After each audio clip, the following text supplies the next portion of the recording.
अमर रहे। महान विद्वान लेखक पंडित राहुल संस्कृत्यान साहब अमर रहे। महान विद्वान लेखक पंडित राहुल संस्कृत्यान साहब अमर रहे। पंडित चरवाक साहब अमर रहे।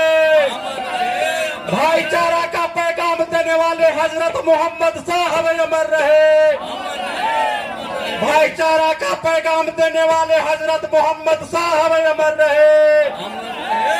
सच्ची रामायण की रचयिता ललई सिंह यादव अमर रहे।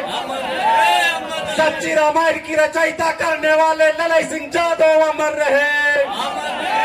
माता बाबा साहब डॉक्टर भीमराव अंबेडकर के 132 द्वारा सम्मानित और अमेरिका द्वारा मैन ऑफ द मेरिट से सम्मानित शोषित समाज दल के जसकाई रघुनीराम शास्त्री जी के दूसरे स्मृति दिवस से समारोह के अध्यक्ष आमंत्रित करता है। मैं चाहता हूं कि आप लोगों से मुलाकात कर लें। भाइयों,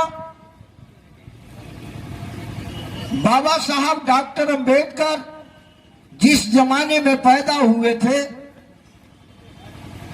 इस देश में चातुर्वर्णीय व्यवस्था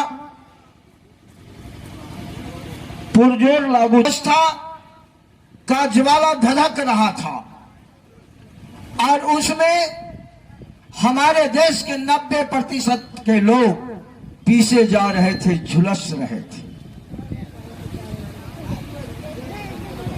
धन्य है अर्जक संघ के संस्थापक, विश्व के विद्वान और उत्तर प्रदेश के पूर्व वित्त मंत्री राम स्वरूप वर्मा जी, जिन्होंने बाबा साहब के निधन के बाद बाबा साहब के कारवा को विकल्प के रूप में इस देश में जो दिया, और खास करके हम बिहार की धरती से आते हैं,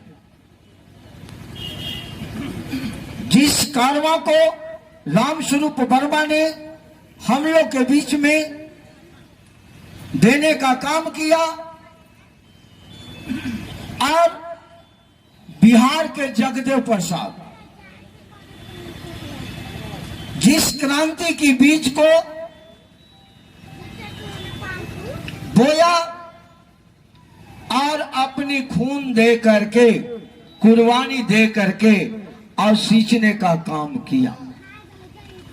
मैं समझता हूं कि अगर बिहार में जगदेव प्रसाद नहीं पैदा होते, क्रांति की बीज नहीं बोते और अपनी कुर्बानी देकर उसको नहीं सींचते, मैं समझता हूं कि आज भी हम लोग बाबा साहब से काफी दूर रहते, काफी दूर रहते, क्योंकि ब्राह्मणवादी व्यवस्था आज भी बाबा साहब डॉक्टर अंबेडकर को जो कारवा था उसको हम लोग के बीच आने नहीं देना पसंद करता है।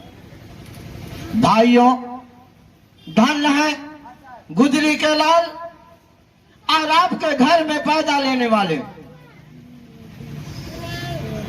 जसकाई रघुनीराम शास्त्री जी। हम बड़ी देर से पहचानते हैं अपने लोगों को, अपने दार्शनिकों को बहुत देर से पहचानते हैं। जैसा कि इस देश के विद्यालय में दीक्षांत समारोह चल रहा था। दीक्षांत समारोह का मतलब है कि जो दुनिया के जो छात्र है और ऊंची डिग्रियां पा लेता है तो उसको सम्मान के साथ सम्मानित किया जाता है। उसी समारोह को संबोधित कर रहा था हमारे बिहार के शिक्षा मंत्री डॉक्टर चंद्रशेखर यादव, और वो अपने संबोधन में जब रामचरितमानस की कुछ उक्तियां उन्होंने बोला तो यहाँ ब्राह्मणवादी मानसिकता के पागल पागल लोग, जो उग्रवाद के जनक है, कहता है अयोध्या के राम मंदिर में बैठ करके कि चंद्रशेखर के जो जिहवा काट लेगा ना, ओकरा 10 करोड़ रुपया इनाम देंगे। अरे बेईमान कहीं के, ए भाई मोदी जी, तू कौन गहरा नींद में सोया हुआ है और उग्रवाद पैदा करने वाला परमहंस को क्यों नहीं सलाखों में भेजता है? यह दोरंगी नीति है। आपने कल और आज में ज्यादा अंतर नहीं देख रहे हैं। कल और आज में ज्यादा कोई अंतर नहीं है। मैं बताना चाहता हूं भाइयों, कल तक जो यहाँ के ब्राह्मणवादी संस्कृति अलाउ करता था, जो विधान था कि कोई उच्च खानदान के सामने अगर निम्न खानदान का, शूद्र खानदान का, इस देश के मूल निवासी अगर उच्च टीले पर बैठ जाता है, उसको चित्तर की मांस काट लो। और अगर कोई रामायण की बात सुन लेता है, उसको कान में शीशा पिघला करके डाल दो। और अगर कोई बोल देता है, उसको जिह्वा काट लो। आज भी वह हो रहा है। हमारे गायक ने, भाई व्यास धर्मेंद्र दास जी, अपने गाना के माध्यम से सारी बात बताने का काम किया है कि कल और आज में ज्यादा अंतर नहीं है। अब ब्राह्मणवादी जो मानसिकता के लोग हैं, उनमें कोई सुधार नहीं हुआ है, क्योंकि उनका चरित्र ही हीन होता है। कोई अंतर नहीं हुआ है। जैसे आपने देखा राजस्थान में आपके घर में पैदा लेने वाला इंद्र कुमार मेघवाल जब विद्यालय में पढ़ने जाता है, अब विद्यालय के पानी को पी लेता है, तो उसका मास्टर पीट पीट करके हत्या कर देता है। यह कौन सी मानसिकता के कारण हुआ ऐसी घटना?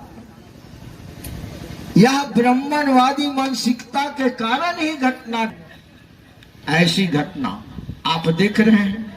कल जो था कि अगर कोई उच्ची खानदान का आदमी बेविचार करता है, तो वह छुछुंदर मारने के बराबर जो दंड होता है वही हो मिलना चाहिए। और अगर निम्न खानदान के आदमी कोई छोटा अपराध करे, ऊंचे से टीला पर बैठ जाए, तो उसको चित्तर की मांस काट दो, मौत के घाट उतार दो। आज भी वही हो रहा है। आपने देखा जब गुजरात में दंगा हुआ, दंगा के दौरान यहाँ के ब्राह्मणवादी मानसिकता के मन चले लोगों ने बिकलिस बाणों के साथ में सामूहिक बलात्कार करता है और उनके परिवार को, उनके समाज के लोगों को हत्या करता है। यह घटना 2002 की। और जब 2022 का अगस्त महीना आता है, तो हाई कोर्ट का, अब थोड़ा सा 1 मिनट और टाइम लेंगे, अब गुजरात हाई कोर्ट फैसला सुनाता है कि बिकलिस बानों के साथ जो बलात्कार किया, उसके परिवार का संघर्ष मैं अपने राजनीतिक दौर से अपनी आंखों से देखा है। मैं उनके कई कार्यक्रमों में शिरकत किया है। वे निश्चित तौर पर स्पष्टवादी थे। इसी क्रियास्थल में उनके मृत्यु के 1 वर्ष पूर्व